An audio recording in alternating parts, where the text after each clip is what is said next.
Hello. My name is Alfred and I'd like to tell you a story about the history of the English language.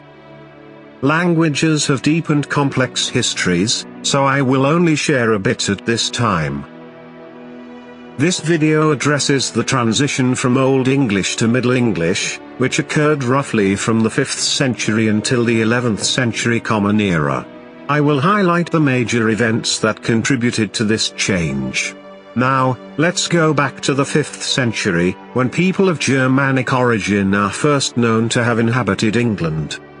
In 449 CE, the British king Vortigern invited the Angles and Saxons to Britain. He granted land to them, on the condition they help protect the Britons. His invitation turned into an event of large-scale migration. Celtic-speaking Britons were pushed to England's margins by the newcomers, whose language was a Germanic dialect called Old English, also known as Anglo-Saxon. The Celtic-speaking, Romanized Britons moved from the south and east of England's territories to the north and west. Over the next 100 years, the island of Britain would become politically dominated by small kingdoms ruled by people we now call Anglo-Saxons. Old English was itself spoken in three dialects: West Saxon, Kentish, and the Anglian dialects of Northumbrian and Mercian. By the 780s, Vikings made their presence felt along England's shores. Over the years of 878 to 890, King Alfred the Great made treaty negotiations with Viking leader Guthrum. This split England, with Alfred holding control of Wessex and London while Guthrum took an area of eastern England.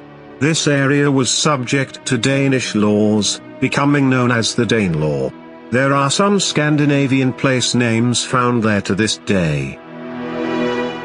By 897, Alfred makes plans for dealing with these marauding bands of Danish Vikings.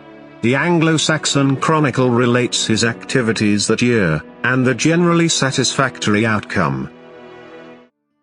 Meanwhile, the English spoken by Alfred the Great, West Saxon, became the dominant dialect.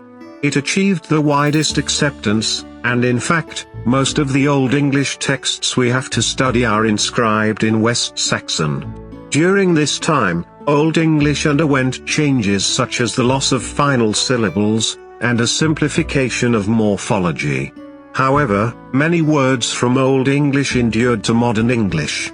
The long Danish control meant Old Norse deeply influenced Old English.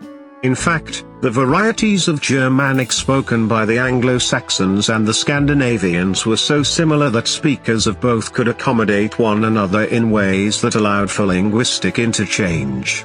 These socio-political conditions became even more entangled, as new waves of Scandinavians invaded. By the end of the 10th century, the Anglo-Saxons were under regular attack by Scandinavians who came from settlements outside England. Now, as a kingdom much larger than Alfred's Wessex, England was under the rule of Ethelred the Unready from the year 979 until 1016. His marriage to Emma of Normandy in 1002 was an attempt at a protective strategic alliance, but little did he know the impact this would have on the English language. The payment of tribute to invading armies was another of his strategies, one with more serious consequences for England.